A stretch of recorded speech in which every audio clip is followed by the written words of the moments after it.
Hey gang, so today is going to be a slightly different kind of tech blog. Normally when I do my tech blog, it's all about teaching people how to do things. This is going to be a tech blog specifically on some things not to do.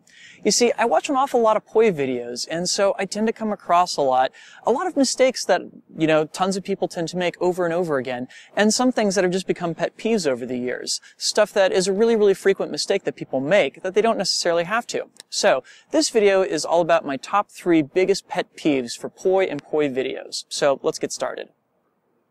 Okay, so first up, we all know that T-Rex arms are a problem in the poi world. Namely, that tendency of us to keep our elbows bent and close up nestled to our body, right?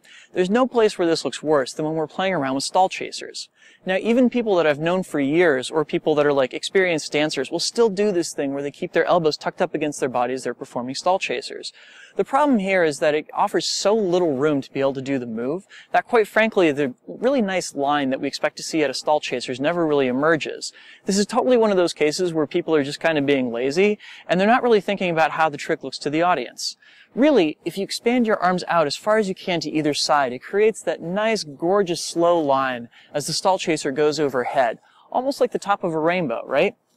Now, I'm not saying that you have to hyperextend your elbows in order to get here, but what I am saying is, if you can get it to the point where you can keep your arms straight out to your sides and your hands about even with your shoulders, the look of the move is so much more clean, as well as just creating a more pleasing line for the audience in general.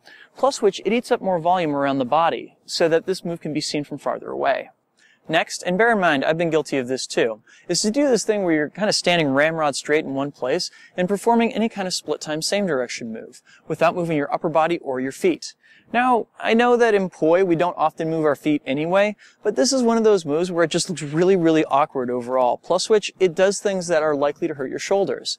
When you don't turn your shoulders back and forth performing this move, not only does it mean that you're creating a smaller trick overall, but it also means that inevitably you're reaching back underneath and behind your shoulder at some point. And that's something, A, that can hurt your shoulder, as well as B, not creating a very pleasing line.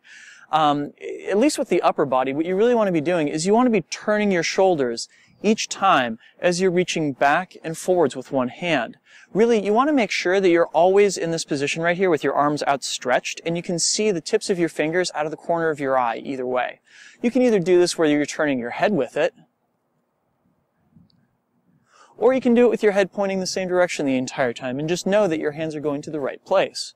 Either which way, think of it as being that your chest is changing the direction it's facing every time you have a new hand forward. Also, and really this is just a personal style thing, but I really, really hate having the 2 feet riveted in place as this is happening. The reason being that it just makes this to me look like you're a windmill that's about to keel over in a hurricane. I much prefer something with the feet wider out like this, a bow stance, or really any kind of power stance. It just makes the move look more grounded, and it opens up the amount of area that you're covering with it. Okay, final pet peeve, and granted, this is more of a problem with video than it is with poi, but I absolutely hate it when people record any videos in a vertical aspect ratio, so we get these ugly black bars on either side of the screen. I get that a lot of us are recording these videos in bedrooms or other tight spaces where we have a hard time getting the camera farther away from us. But here's the problem with this. By and large, our arm span is equivalent to our height. So, if you're recording in a vertical aspect ratio where you can see most of your upper body, or even your entire body, it's inevitable then that the poi are going to be off screen if you do any kind of full arm movements. This is because, in addition to your height, the poi are adding a couple feet in either direction. It works on Instagram because it's a square, so if you're able to fit your entire body in, you're able to fit your arm span as well. But when you're doing it in a vertical aspect ratio, you're cutting off the sides of your trick. It's much better to take the extra time and energy and effort to find a place outside or in a bigger room where you can get that full horizontal aspect ratio. If nothing else, it'll show off the complete trick as well as give you the capacity to move around if you so choose.